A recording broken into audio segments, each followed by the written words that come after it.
This is Fred Stokes. Let's get down to the lint. What's going on? I'm so glad that you guys chose to click that button to tune in to this Lint Brother podcast. I am your unofficial Lint Brother, Fred Stokes. So we're going to be talking about on this podcast some major issues that men are dealing with. Yes, women have their issues, but we're not going to get into that. I think that men, when we handle our issues, some of you guys probably already know this, when men are good, the whole family's good, because when we get our junk together, so to speak, we understand how to handle our relationships with our wives or our girlfriend or our kids. We're better at jobs. We're better at the things that we've got going on in life. So in this podcast, we're going to be talking about an array of things that we deal with, that men deal with. And one of the biggest things that we deal with, and society calls it mental health. But on this episode, I want to talk about mental health in this regard that, again, some of you guys will know some of these statistics, but the thing is that with mental health, there is officially mental health concerns. But when it comes to death by suicide in our country, in 2024, almost 50,000 men had death by suicide. That's 50,000 men. And most suicides are done by men. About 80% of all the suicides are done by men. And so in that 80%, over 60-some% have no known diagnosed mental health issue at the time of suicide. Go figure. So just want to get that out there, man, get those numbers out there. And no, this is not going to be a statistical data-laden podcast, so you don't have to click off. We're going to share some stories. We're going to have some real life stories. My own story of battling with Lint issues. As you'll see, Lint stands for Life I Never Tell. It's the part of our life that's deep down in the pocket of our lives that we don't want to talk about. Men talk about everything under the sun, but not the issues that truly bother us. So we're going to talk about all that. So don't click off. It's not a show that's going to talk about a bunch of data and statistics. We're not that. Also, we're not going to try to tell you how to handle your business, because you already know how to handle your business. But what we do want to tell you and talk about, we have some guests on here, man, talking about their issues so that we as men can figure out, man, we're not alone. That's the one thing that myself, I thought about, is that, man, nobody's dealing with these crazy issues and these crazy thoughts but me.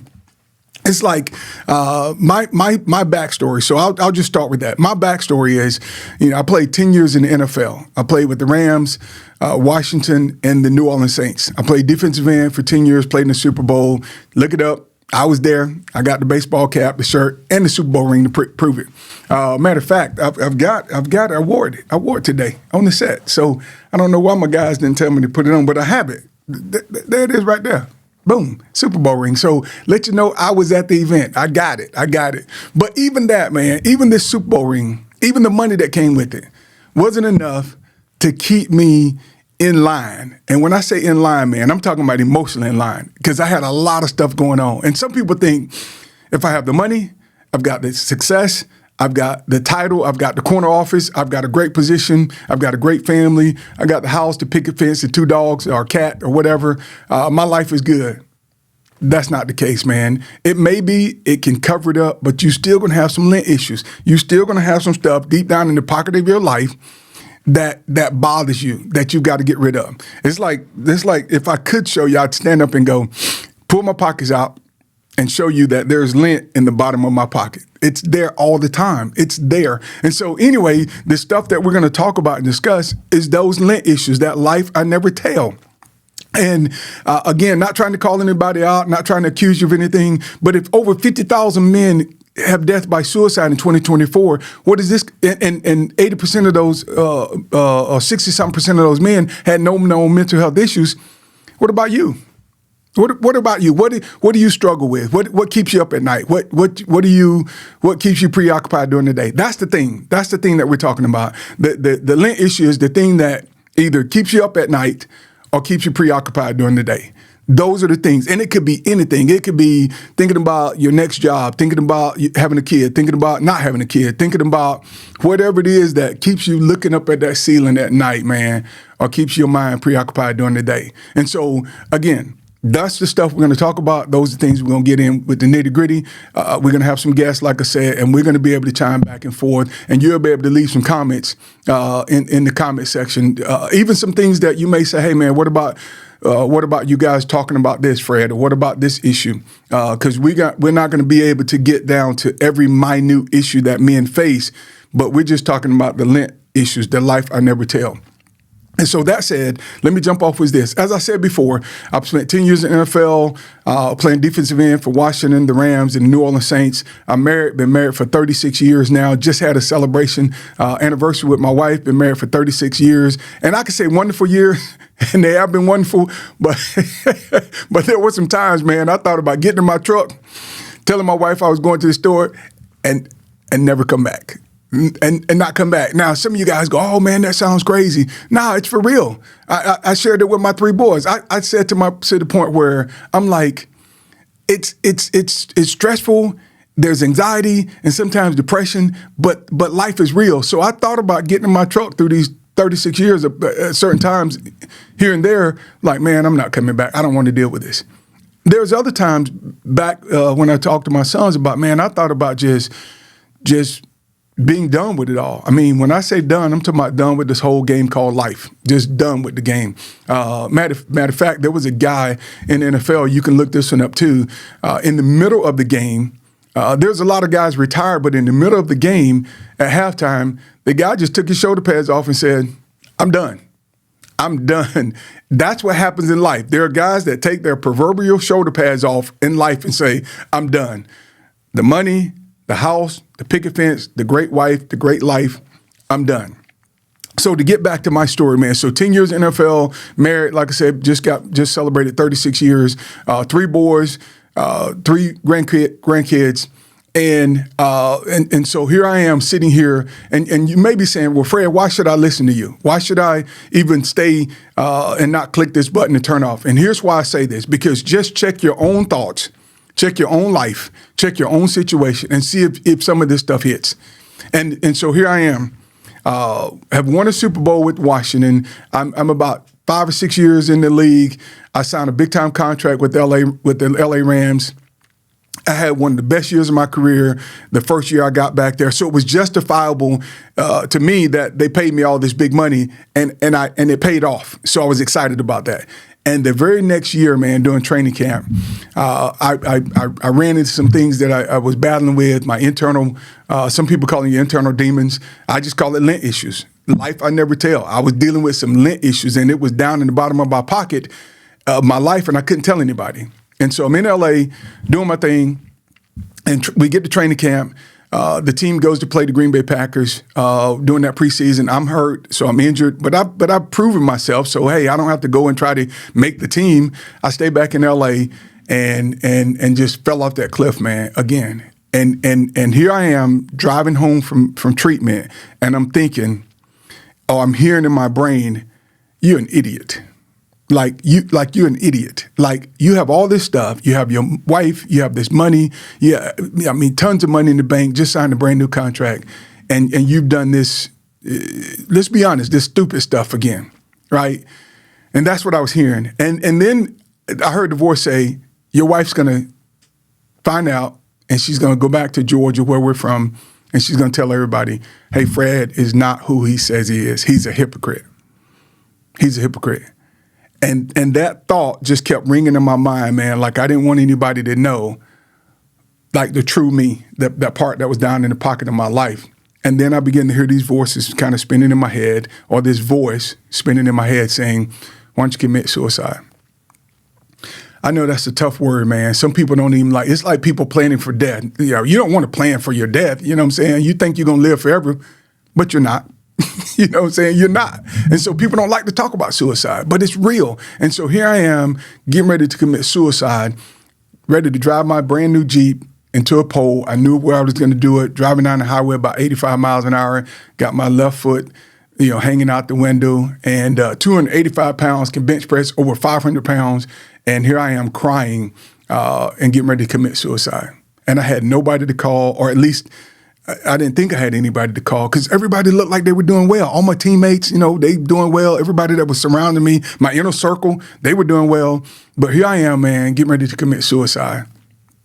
And just at the last moment, something happened. I can't tell you. Basically, it was a miracle. I hit the brakes, just pressed my foot on the brakes. When I came back to myself, slid to the intersection, almost in the middle of the intersection. No cars were coming. Thank God, no cars were coming. And I backed up, and now I'm crying. Yeah, man, I'm crying. I am crying. And then all I'm saying is, I want to live. I want to live. I want to live. I want to live. I want to live.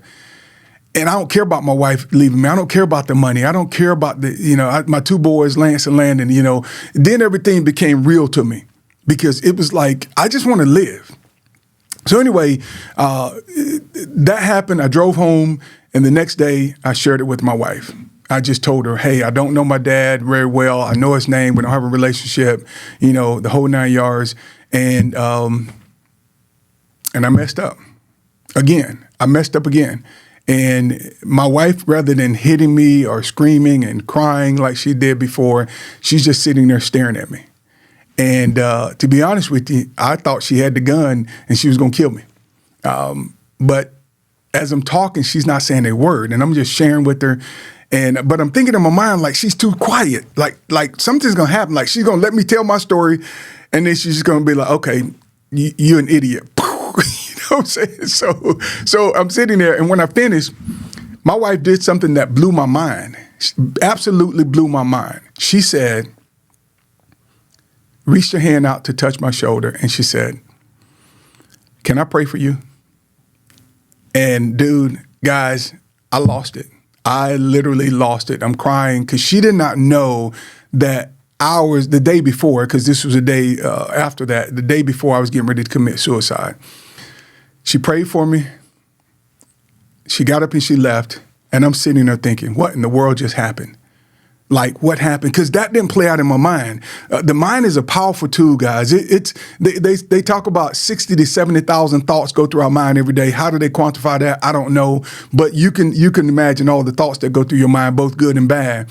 And so I'm sitting there thinking, like, what just happened? And she left, didn't kiss me, didn't hug me, left. Went upstairs and went somewhere. I got my things, I got in my truck, and I went back to training camp.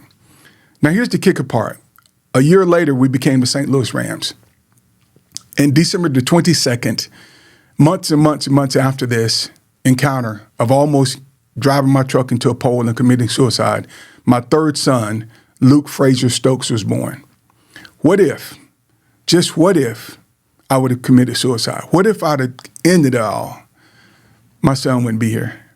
Luke Frazier, he just turned 29 years old back in this past December, December 22nd. He's 29 years old. He's an amazing young man. He's an entrepreneur. He's killing the game in terms of his business. He's a professional massage therapist. He's a professional stretch practitioner. He's working out clients where he's doing some training there with some of his clients. He has high profile clients. He's killing the game. My oldest son is in real estate. My middle son, Landon, is doing graphics design. And so, guys, what I'm saying is this. This is what I'm saying, and I don't want to, prolong this point. But what I'm saying is this: that there's a lot of life to live, and some of the life you can't see and you don't know. All you're dealing with is the right now. Right now, what I'm going through right now. And so this whole podcast, this channel is going to be focusing on and talking about and having guests on real men from business, from some sports, from just regular everyday guys who have a 9 to 5, to talk about the commonalities, to say, you know what, my life is not different. That my life is not different. I'm not different.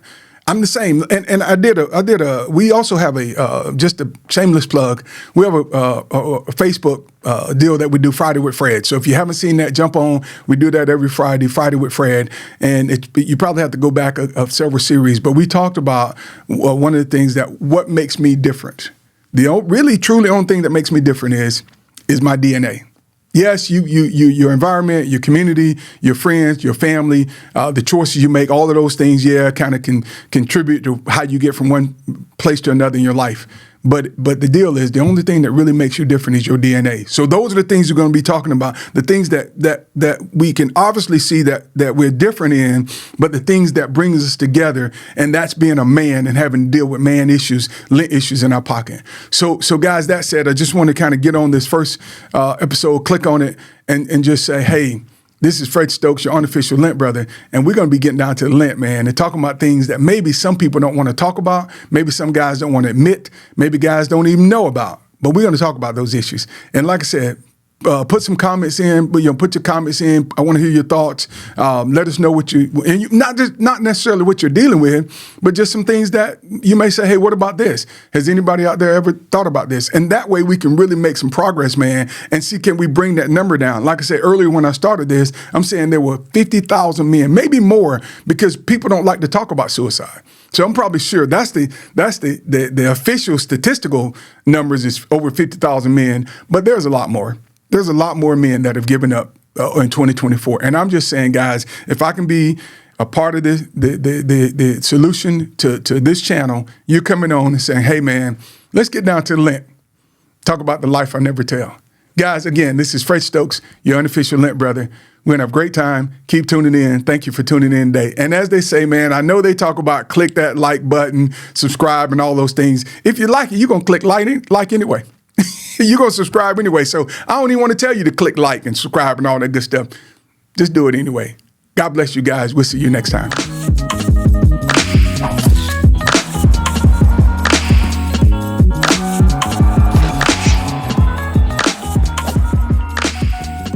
Let's get down to the lint.